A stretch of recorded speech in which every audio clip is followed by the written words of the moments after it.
আজকে সরস্বতী পুজো আর এখনো পড়ে পড়ে ঘুমাচ্ছে। ওই বাবান, ওই হ্যাঁ, ওঠ, কি সরস্বতী পুজো থামো তো। আজকে একটু ভালো করে ঘুমোতে দাও তো। মানে স্কুলে যাবি না তুই? না, আজকে আমি সারাদিন ঘুমাবো।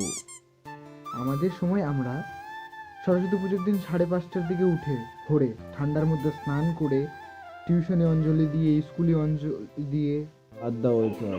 এবার 14ই ফেব্রুয়ারি আর সরস্বতী পুজো আবার একসঙ্গে, তোদের তো ডাবল এনজয়। এখনো পড়ে পড়ে ঘুমাবি? ওঠ। বাদ দাও ওইসব, আজকে ভালো করে ঘুমোতে দাও। যাও তো তুমি এখান থেকে। আজকে তো টিউশনে বন্ধ আছে। বাট কেন, বৌমার সাথে ঝামেলা হয়েছে নাকি? না, আমার কোনো গার্লফ্রেন্ড ফার্লফ্রেন্ড নাই। যাও তো যাও। প্রতিদিন জ্বালাই, আজকে একটু ঘুমোতে দাও শান্তি করে।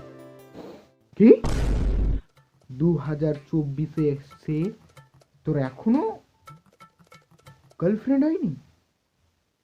চুপচাপ ওঠ, স্নান কর, রেডি হ, আমি আমার বান্ধবীর মেয়েকে ফোন করছি। তোরা দুজন মিলে এবার সরস্বতী পুজোতে একসঙ্গে ঘুরবি। আমার ছেলে বলে কথা তুই আগে বলবি না আমাকে?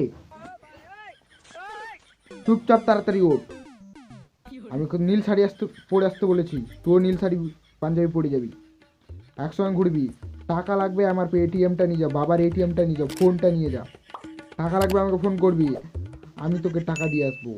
কিন্তু তুই এবার একাই ঘুরবি না, তুই আমার ছেলে, তুই আগে বলবি না এসব, তুই এখনো সিঙ্গেল।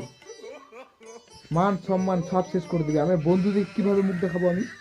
যদি জিজ্ঞাসা করে, জিজ্ঞাসা তো করবেই, কারণ তুই বড় হয়ে গেছিস। এখন যদি বন্ধুগুলোর গেট টুগেদার হয়, বান্ধবীদের যদি জিজ্ঞাসা করে তোর ছেলে গার্লফ্রেন্ডের নাম কি, আমি কি বলবো তখন? আমার সব শেষ করে দিবি তুই।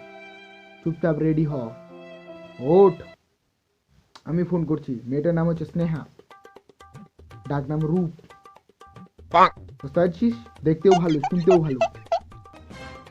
বাবার একটাই মেয়ে, তুই বাবার একটাই ছেলে হবে। মানে ঘুরবি এবার তোরা দুজনই।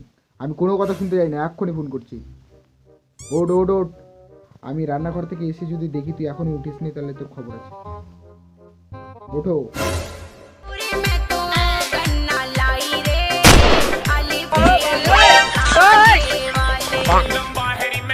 কি